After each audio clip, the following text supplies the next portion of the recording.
Effect ന്യൂസിലേക്ക് ഏവർക്കും സ്വാഗതം. ഇപ്പോൾ പറഞ്ഞ മന്ത്രിയുടെ ഔദ്യോഗിക വസതിയിൽ അദ്ദേഹത്തിന്റെ ഒരു സ്റ്റാഫിന്റെ നേതൃത്വത്തിൽ വ്യാപകമായിട്ട് എനിക്കെതിരെയുള്ള വ്യക്തിപരമായ പ്രചരണങ്ങൾ നടത്തിയാണ്. ഞാൻ ഡൽഹിയിൽ ചെന്നപ്പോൾ ഒരു മാധ്യമപ്രവർത്തകൻ, സീനിയർ മാധ്യമപ്രവർത്തകൻ എന്നോട് പറഞ്ഞു, താങ്കളാണല്ലോ സോഷ്യൽ മീഡിയയിൽ ഏറ്റവും കൂടുതൽ പ്രസൻസ് എന്ന് പറഞ്ഞു. ഞാൻ പറഞ്ഞു, ഞങ്ങൾ ചെയ്യുന്നതല്ല, നമ്മുടെ ശത്രുക്കൾ നമുക്ക് പ്രസൻസ് ഉണ്ടാക്കി തരുന്നതാണ്. ഏറ്റവും കൂടുതൽ ഡെയിലി ഒരു 20 കാർഡ് AKG സെന്ററിൽ നിന്നും ഒരു 10 കാർഡ് ഈ മന്ത്രിയുടെ അടുത്തും വരുവാണ്. എന്നെ ഇങ്ങനെ സഹായിക്കല്ലേ എന്നാണ് എന്റെ വിനയപൂർവ്വമായ അഭ്യർത്ഥന. നെഗറ്റീവ് ആണെങ്കിലും നോക്കുമ്പോൾ ഞാൻ എന്നെ മാത്രം കാണുള്ളൂ. എന്തെല്ലാം കാര്യങ്ങളാണ് പറയുന്നത്. ഒരുപാട് കാര്യങ്ങൾ ഇങ്ങനെ ദുഷ്പ്രചരണം നടത്തിയാണ്. അതിനിങ്ങനെ എന്നെ തൊട്ടിട്ട് പിടിക്കാൻ നോക്കിയതാണ് ഇപ്പൊ ഇതിലൊന്നും ഞാൻ വീഴൂല. അതിനൊന്നും അദ്ദേഹമായിട്ടൊന്നും മത്സരിക്കാൻ ഞാനില്ല. അദ്ദേഹം വലിയ ഒരാളാണ്. എനിക്ക് സംസ്കാരവും നിലവാരവും കുറവാണെന്നാണ് അദ്ദേഹം പറഞ്ഞത്. അദ്ദേഹത്തിന് വളരെയധികം സംസ്കാരവും നിലവാരമുള്ള ആളാണ് അദ്ദേഹം. എനിക്ക് അതിൽ തർക്കമില്ല. നല്ല നിലവാരമുള്ള ആളാണ് അദ്ദേഹം. ഞാൻ അദ്ദേഹത്തെക്കാൾ നിലവാരം കുറഞ്ഞ ഒരാളാണ്.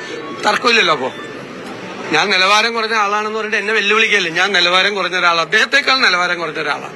അദ്ദേഹത്തിന് എന്നേക്കാൾ നിലവാരവും എന്നേക്കാൾ സംസ്കാരമുള്ള ഒരാളാണ്. ഞാൻ തർക്കിക്കാനും വഴക്കിടാനും ഇല്ല. കാരണം പൊളിറ്റിക്കൽ നറേറ്റീവ്സ് ഉണ്ട് ഈ തെരഞ്ഞെടുപ്പിൽ. അത് LDFന്റെ ചങ്ക് തുളച്ചു പോകുന്ന പൊളിറ്റിക്കൽ നറേറ്റീവ്സ് ഉണ്ട്. ആ സബ്ജക്റ്റിൽ നിന്ന് ഒരാളും വഴിതെറ്റിച്ചു കൊണ്ടുപോകാൻ നോക്കണ്ട. ആ സബ്ജക്ട് വന്നുകൊണ്ടിരിക്കുകയാണ്.